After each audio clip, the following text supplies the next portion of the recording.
Hey guys, this is Gamer welcome to something slightly different here. We're on Duelyst 2. Yeah, Duelyst, despite being away for about 5 years or something, there's a revival project underway at the moment. They're in very early beta, if you will, and it's awesome. It's the same basic game as before, but now with the fans in production of it and whatnot, hopefully we will get some really good stuff going on this. There's a pretty dedicated player base to this already. It's small, but that's fine because this sort of thing is supposed to be fairly niche. If we want to describe the game in one sentence, it is effectively less random Hearthstone with a grid that you play on. Final Fantasy Tactics meets Hearthstone, I guess, is a potential way, or Fire Emblem, that sort of thing, because you have a board where you move all your minions and stuff around on. That's how they interact with the opponent, but it is still a card game at the end of the day. It's got the Hearthstone mana, it's got the cost and everything associated with that. So yeah, I mostly wanted to show a really good game that I had to rank into gold this season. I don't tend to play too much. As you see, I've only actually, you know, had like 100 win summon. My level stuff is not super high here. This game it's gone back to like the old draw 2 feature for things. It doesn't have the general like bloodbound spells and stuff as it used to, so it's a little bit different to play, but it's still really cool. So yeah, I was playing fairly late at night. This was to rank into gold, and I played against a diamond player with effectively the same deck type here. So yeah, it's gonna be pretty fun. So let's just showcase how this goes then. So the first thing we have is, just in case again you've never seen Duelyst before, we'll try and go through some of the stuff as we go. You start in Duelyst 2 with a free card hand that you can mulligan as many of these cards as you want. You begin going first, you begin with 2 mana, going second as we are, you begin with 3 mana. And there are mana tiles that are here as well to temporarily give you an increased mana card as well. So we want to get a second 2-drop here effectively. So we're going to keep the Gloom Chaser because that one's at least reasonable. And we will go for the other stuff here. If you're wondering, the text is really small for me here as well. There's not really any way of increasing the size of that. So we'll just have to kind of make do as we will. I'll try and explain what does what as we go. So, opponent does a replace. You're allowed to replace 1 card from your hand every single turn as well, so that's usually what you want to do first before you start the turn, and they're going to summon the Healing Mystic. This is your, most of the time, like 2-drop stuff is going to just, you know, be the main crux of the deck. You want 9 to 12 sort of playable early cards, and Healing Mystic is just your basic one that just heals anything for 2. Most players at the start of a game, because it's just one of the like community homey things, you tend to like heal the opponent if there's no actual healing to be done, and it's just really cute. I don't know, I love it as a thing. So yeah, emote for that. All of our minions are going to be facing left, by the way, as we go through, so if there are any similarity ones going in, then just know which direction we're facing here. So I didn't get another 2-drop, but I do have a Demonic Lure, which allows me to do a damage to a minion, or an enemy minion, and move it anywhere on the board that I want. So I'm able to do 1 point of damage to it. Our generals always have 2 attack, think of it like a 2 damage weapon that we could just permanently have. So we managed to summon a couple of guys. We have knocked out the enemy. We haven't taken too much damage for it. That's pretty reasonable. And at the end of every turn, you draw 2 cards, up to 6 total in hand. So that's the draw 2 format here for it. So a little bit different from other card game stuff that way. Every character can move 2 squares at a time, whether it's 1 diagonal or 2 in a cardinal direction. And yeah, you can attack anything that's within your direct range. Opponent plays a Rust Crawler here. This is more attack for artifact stuff, which we do have here. Think of them as your weapons in Hearthstone. It's only a 1/4, but annoyingly, the 1/4, I can't actually contest it with what I have on board. I do have a Night Sorrow Assassin that I could use to destroy it. Summon as a free 1 for 3 mana and just destroy this minion outright. but a 1-4 is kind of a low power target for that. It doesn't seem great. So inevitably, I don't really want to do that. It just doesn't seem like it's going to be impactful enough. So I think, if I remember rightly, I go for replacing the Spectral Revenant again here, because 7 mana is too far away right now. We need something that's a little bit more impactful. It's nice to keep like one of your endgame bomb stuff around if you can, but we do kind of need something more than just a single mana drop to play here. So I should replace it. I don't know if I actually do it or not, but I might just decide to keep it so we can guarantee having it for later. We do play the Abyssal Crawler. This is just a 2-1, and I do actually keep it. Yeah, a lot of players would say you should replace it there, but I think I was keeping an eye on it going, well, late game I'm going to need to have this around. They move around to get towards the mana tile here, kill off my dude. It creates a Shadow Creep tile. The Shadow Creep tiles themselves are really annoying actually in this current iteration. They deal damage equal to the number of allied Shadow Creeps that are in play. Now, their 1-2 did clear my Wraithling here as well. The only reason I didn't trade this in immediately is because I didn't want them just walking onto the mana tile over here, because they could have walked onto this tile and then used a Rustcrawler, go here, and they would have had 6 mana this turn, which I felt was a little bit too much of a downside, but maybe I could have. There's a lot of mistakes potentially that I make in this game because I'm not very good at it, but I think that was a reasonable thing, not give them both tiles. They summon an Emerald Rejuvenator to heal 4 HP on their general, so they're back up at full. 4 damage is also quite a lot here too, so this is a little bit annoying, right? Like, there's a 4-4, I don't really have any way of dealing with that right now, so I'm probably going to take quite a bit of damage off of that. They can easily walk over and take the tile now if they want, so they're kind of keeping up in the mana trade here, which is not great.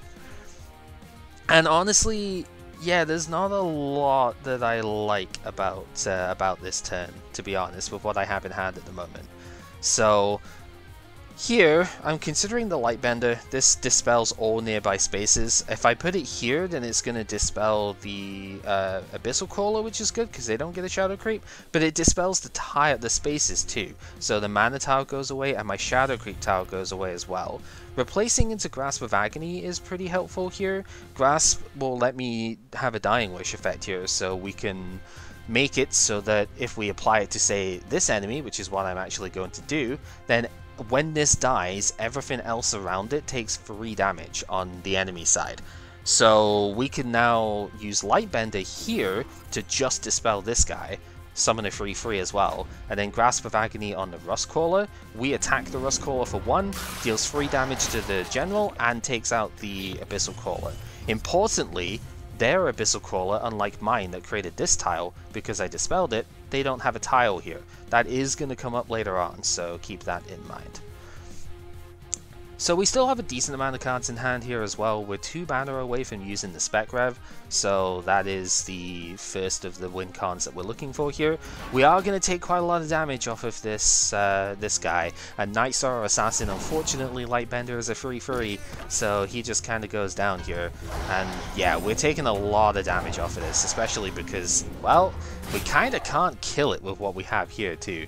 Healing Mystics surrounded me entirely as well, means we can't move here, so we kind of just gotta do something, right?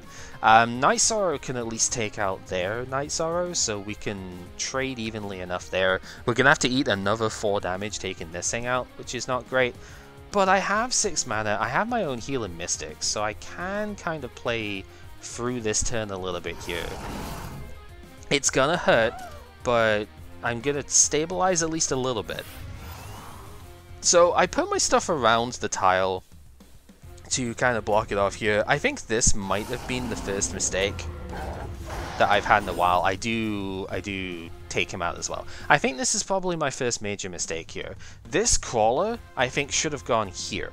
The reason I played it here is because I wanted to at least force some sort of commitment out of the Healing Mystic if they wanted to take the tile, but I also didn't want to play into Grasp of Agony because they haven't shown me that yet. But Grasp of Agony on this, if I placed it here, would do damage to me as well, and that wouldn't be very good. However, I really didn't play out of Grasp of Agony whatsoever, because if they just play it here instead, then that takes out absolutely everything. If I placed the Abyssal Crawler here, then the Mystic wouldn't be able to move up. So, yeah, because you can't move through enemy units, so it wouldn't have been able to go diagonal, wouldn't have contested the tile, and I would have played around it much better. I only thought about it afterwards, and initially thought I should have placed it here, but that would have been even worse. This definitely should have been on this spot. But thankfully I don't get like heavily punished for it here. But yeah, it's important to note your mistakes when they happen. So what they're going to do here, their 2-3 can contest a 3-1, if I remember rightly. That's what they do here with the Night Sorrow. So they can actually go ahead and bump that off. They could have moved up, I suppose, and attacked Night Sorrow Assassin with the General. But I guess they want to just do the face hit here, which isn't the worst. Maybe that's a little bit of a mistake on their end too, because yeah, clearing the board is probably better here. Just make sure I have as few things around as possible. Void Pulse comes in here, the 1-mana spell.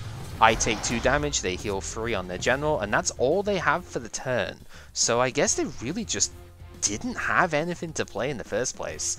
And at that point I can kind of understand why they would move down here instead. Obviously, there's a massive life advantage at the moment. We really are taking heavy blows basically every turn here, which is not great. But now we do have access to Spectral Revenant, so this is where the late game Abyssian stuff starts coming in. We've got 7-mana Haymakers that we can start throwing around. We replace into Rejuvenator. Okay, that's a pretty solid one if we can survive another turn, so we can allow ourselves to recover some life here. We're going to move away. I really don't want to be in the firing line here. And we can body block the General at the very least from moving in against me with Spectral Revenant here. This has Rush, which is charge in Hearthstone terms. So we deal 6 damage to them. If this hits a minion, then it's going to deal another 4 to them at that point. And here we're starting to play around Shadow Nova. Shadow Nova is the 7-mana spell that creates a 2/2 grid of Shadow Creep tiles. And we're trying to make sure that none of our guys, as we just get it right here, we're trying to make sure none of our guys actually like line up in a 2x2 grid so that we don't take a ton of damage off of that.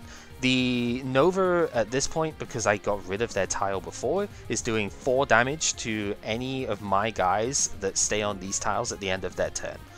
They did get rid of one of my own Shadow Creep tiles for this, but thankfully they didn't hit my General, because that would have been rather devastating at the moment, to be honest. Very, very nasty hit. So we want to try and gain life back. We have a couple of Emerald Rejuvenators for that. Not a lot going on this turn otherwise, unfortunately. So now the question is just playing around the stuff enough where we don't get everything killed by the Nova as stated. So I'm going to play one of these Rejuvenators at the top here. It keeps an eye on the tile as well, and you know, means I could probably contest that. I considered placing it down there because I was considering going for the diagonal play, but then another Shadow Nova just takes out both Rejuves, and that seems kind of bad. So instead we're going to put some pressure on by putting it to here. Get ourselves back up to a reasonable life total too, and we've drawn the 3rd Rejuve, which is good. They have Spectral Revenant though, so the thing about Spectral Revenant is not only is it a 6 attack rush guy, which is obviously pretty strong in its own right, if it attacks and damages, or just not even attacks, if it just damages an enemy minion, the General gets hit for 4 damage as well. So yeah, this guy's gross, does a lot of hits there. So we're going to need to get rid of him immediately if we're going to keep pressure on here. And then the other thing to do is Grasp of Agony. We are playing around that a fair bit at the moment. We're not taking damage off of it here, but we've got to make sure this guy doesn't stay in contact with any of my other minions now. So Lightbender is an interesting one. As noted before, Lightbender does actually let you dispel tiles as well. That's kind of why I put it into this deck in the end, because I was having trouble against other Abyssian decks with Shadow Nova if I just didn't get the stuff there. We've put the Revenant onto my own Shadow Creep tile here so that it dies at the end of the turn, and now Lightbender can go ahead and dispel 3 of the tiles here. It is going to have to stand on one, so it's going to take a bit of damage at the end of the turn, but that's not really too big of a deal, to be honest with you. And yeah, we go ahead, get our last big heal off of it here. I move here specifically because it stays out of range of their general attacking me, just in case like a Soul Grimoire or something dumb comes in here. And yeah, we've got a lot of threats on the board at this point. They're in weird spots potentially, but they're relatively safe. Revenant number 2 comes in. This also unfortunately just kind of wails in on what we have. Bit of a shame there. Gonna take a lot of damage off it. Spectral Blade also coming out here. This is the artifact where if the general destroys a minion, they get 2 attack for 1, and if they destroy a minion, it heals the general for 2 as well. So it's really good at clearing 2-drops in the early game, and yeah, Healing Mystic obviously suffers a fair bit from that. We take a little bit of damage off the Lightbender here as well, and now, well, there's a couple of things to do. We want to get rid of that tool as quick as we can, right? So yeah, we could Demonic Lure in the 3rd time and put the Revenant on the tile, but better is to use my own Shadow Nova here. Because of the way they've got the spacing done, it will take out both the Revenant and the General takes a big hit for 5, and also artifacts have got durability, like free health basically on the artifact. I should have maybe moved here as well, just we'll get to that in a sec.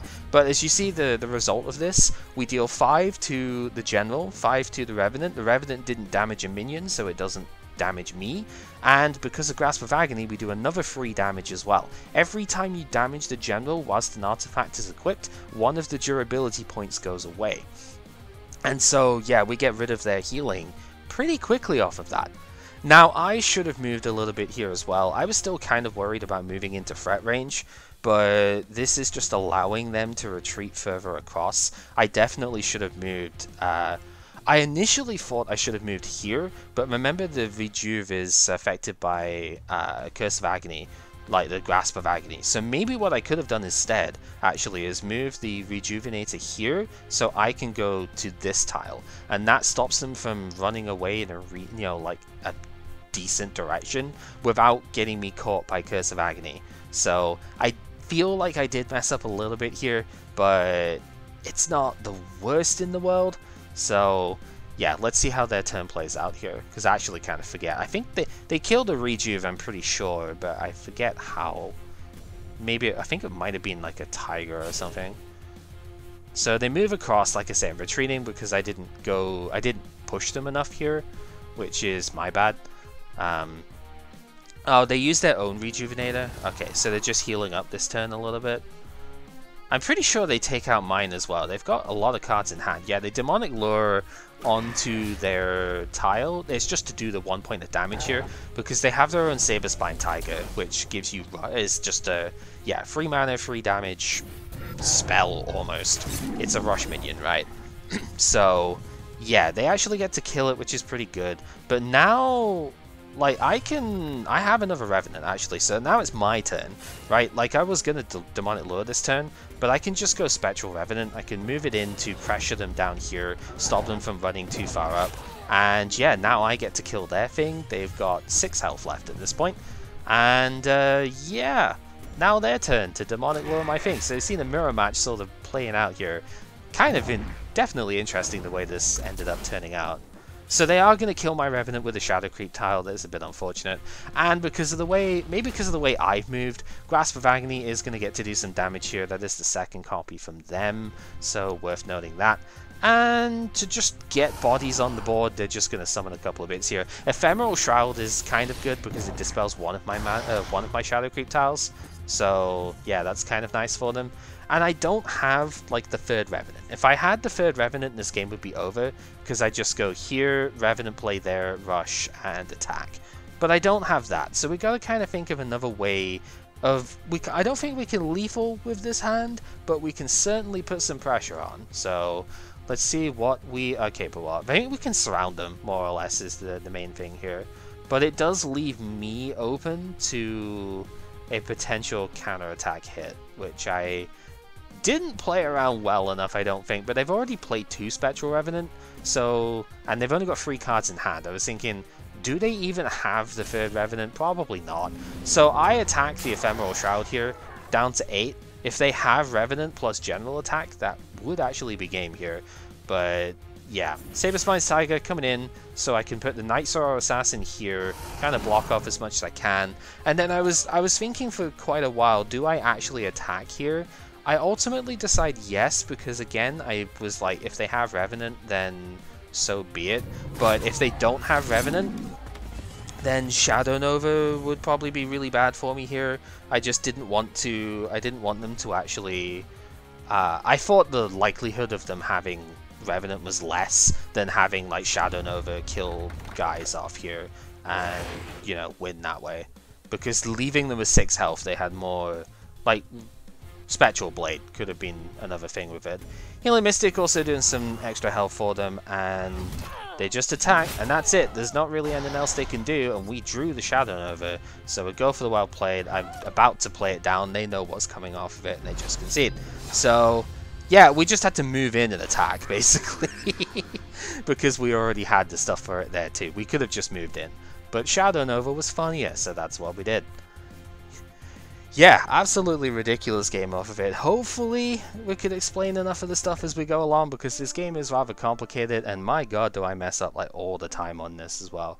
But yeah, it was fun.